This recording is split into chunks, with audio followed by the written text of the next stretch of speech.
Yeah, guys, it was a strange game because at different stages Richmond felt like they were well in control of the game, and we did a really good job in the third quarter to get ourselves back into the contest and had it within a couple of goals by 3/4 time. It's pretty much the tale of where we are as a footy club. We know we need to do some hard yards, but we saw a really conditioned and stable Richmond side. They've played together a lot for a long period of time.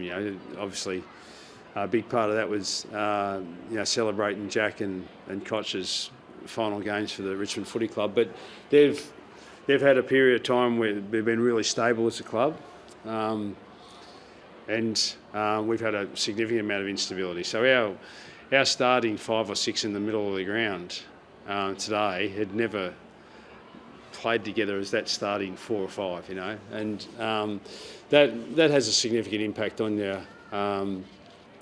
side. But we just got to build the hard yards with all those boys, and that's the exciting part. We're playing against a good side who have been stable and had continuity for a long period of time, and we just can't maintain it for 4 quarters at the minute against the good sides. And so there's some really positive things to come out of the game, but the room for improvement for us is we just got to sustain that sort of effort for 4 quarters, not just bits and pieces throughout the game. Do you feel you're a decent sniff at the last change?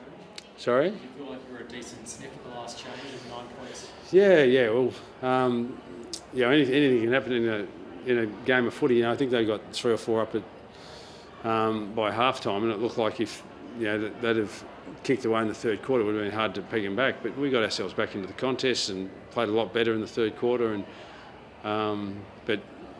probably they're polished and smart. They kicked 3 quick goals at the start of the last quarter to probably then put the result beyond doubt. But we're pleased that we gave ourselves a chance to still be in the game at 3/4 time, and that's a positive for our group. But we just need to learn to do it for longer. What were some of the positives? We'll just continue to give these players exposure. But you've got Larky, who's kicked 6 goals out of 10. He's kicked over 60 goals for the season in a side that's averaging 45 inside 50s a game or less. So he's been a shining light for us throughout the course of the year. But we just need more assistance. We need kicking 6 goals out of 10. We need more guys being able to hit the scoreboard. And she's a life halfback. He has another 38 touches today. I think he's broken the record today for the most possessions of a player in his debut season. Like we're talking about the history of the game. It's a pretty special effort. So, he'll be right in there with calculations in the rising star, and deservedly so. He's been a really shining light, really strong shining light for us in the back half. For a kid that we recruited as a medium-sized forward. Quasi midfielder to go to halfback because we really needed that type of run and rebound off our back end. He's been a really important player for us for the course of the year, and he's getting the due rewards. And Taron Thomas today, your thoughts? Well, he's particularly early. Hit the scoreboard, and he plays a really important role for us both midfield and forward, and. His progress in the second half of the year, but that's a little bit of a reflection of our year. He didn't play the first half of the year effectively.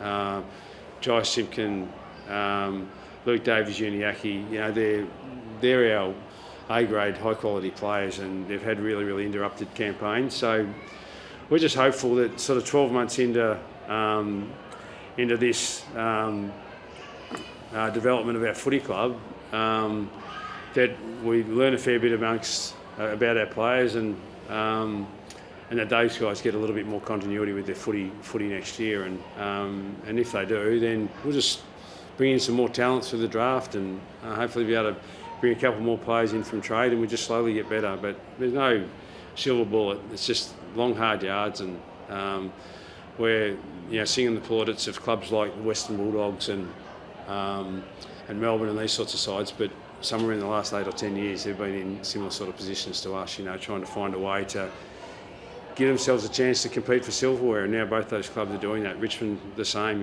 10 years ago, they were really battling as a club, and then they found a way. They're good players, no secret. Two really decorated servants of their club finished their careers today. One was pick 2 in the draft, and one was about pick 8 or 10 or something.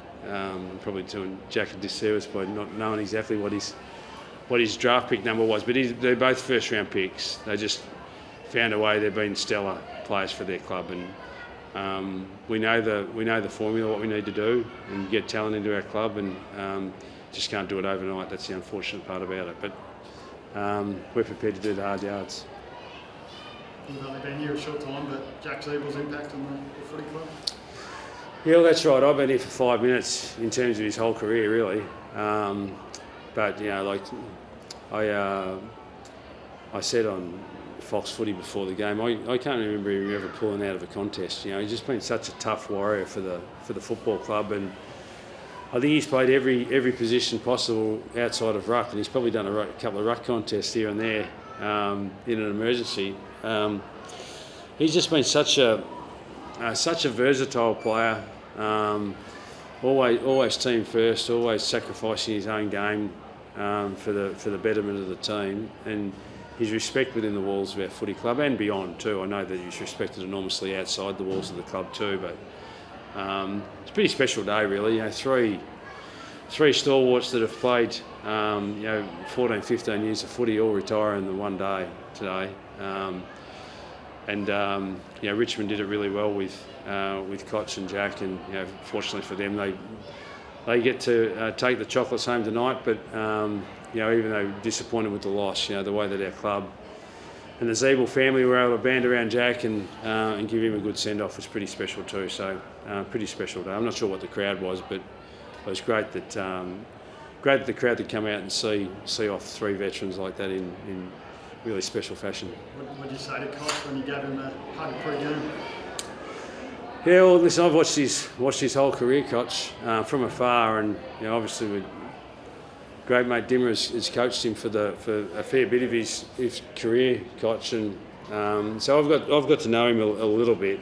Not pretending that I know him well at all, because Dimmer knows him very well, but I just really like seeing guys that have done the hard yards and stand the test of time, and both Koch and Jack have been able to do that for their club, and Zeeb's been able to do it for us, and it's not common either that guys play 14 or 15 years for the one club. They're all one club players.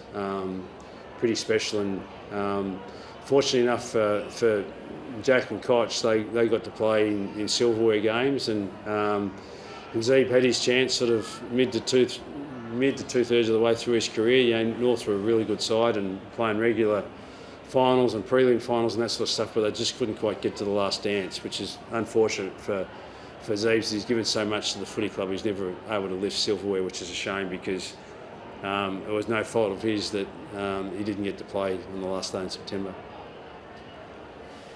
Luke Davis-Uniacke laid out today. Is he likely to play next week? Yeah, we're hoping so. He just had an incident during the week where he bruised his foot, and we're hopeful he's going to be okay to play today, but he just couldn't quite get to the line. We just wanted to take fit players in. It was a shame because he really wanted to play in this game. He's played with Jack for the last 6 or 7 years, and we knew it was going to be a big crowd and a special day, but it wasn't to be. So hopefully it'll be okay for us next week. If that settles okay, then he'll play in the Gold Coast game down in Tassie next week. But if it doesn't, then we'll wind him up. So I just want to Harry, I know you mentioned him earlier, but what's he been like to coach so far, and what's the ceiling on him? I mean, just being so great for a first-year player. I mean, what's stood out about him so far in your dealings with him this year? Well, the two things stand out about him is his humility. He just takes everything in his stride and puts others before himself and the club before himself. So I regard that really highly. He's just such a humble kid. Comes from a great family. And the other side of it is just his professionalism. That and that's what we need as a footy club. These young players that come into the club and they want to be the very, very best they can be. And so he's doing everything he possibly can to be I'm not sure how much he played half back when he was a kid. I'd suggest not much. He was either a midfielder or a forward. I didn't see him play half back unless they were just trialling him there for a game or two when he's coming through under 18s. But which once again relates to his humility.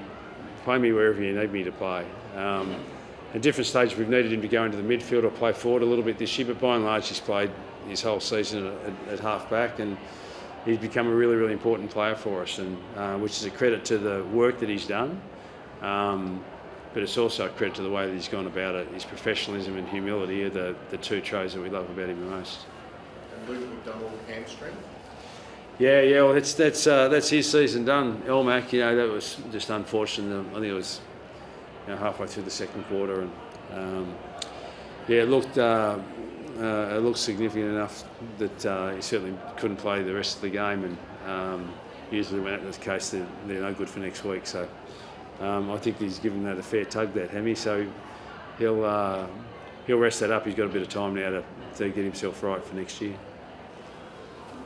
Good on you guys.